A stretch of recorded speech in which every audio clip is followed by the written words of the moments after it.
அனைவருக்கும் வணக்கம். நாம் நிறைய தலைவர்களை பற்றி கேள்விப்பட்டிருப்போம். அவர்கள் செய்த சாதனைகளை பற்றி அதிகம் படித்திருப்போம்.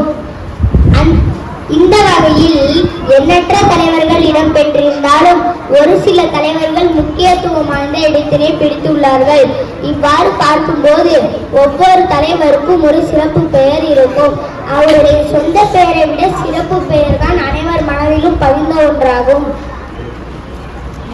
இவ்வாறு பார்க்கும்போது ஒவ்வொரு தலைவருக்கும்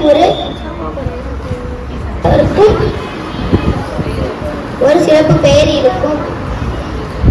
அவருடைய சொந்த பெயரை விட சிறப்பு பெயர் தான் அனைவர் மனதிலும் பதிந்த ஒன்றாகும். அந்த வகையில் இன்றே நம் மனதில் பெரும் தலைவர், கர்ம வீரர், தென்னாட்டு காந்தி, படிக்காத மேதை என்று அனைவர் மனதிலும் நீங்கா இடம்பெற்றவர் காமராஜர் ஐயா அவர்கள்.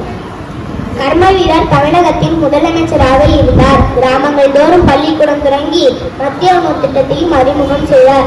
கல்வி கண் திறந்ததனால் எங்கள் கல்வி தந்தையாரில் பல கல்வி சாலைகள் படுத்து மகத்தான வெற்றி பெற்றேன்.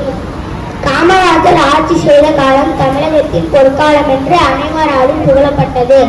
கல்வி சிறந்த தமிழ்நாடு என்ற பாரதியின் வரியை உண்மையாக்க இரவும் பகலும் பாடுபட்டவர் காமராஜர்.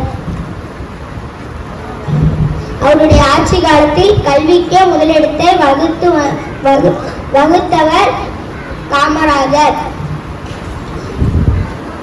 ஆங்கிலேயரின் ஆட்சி காலத்தில் 7% இருந்த கல்வி கற்போரின் எண்ணிக்கை காமராஜர் ஆட்சி காலத்தில் 37% உயர்ந்தது.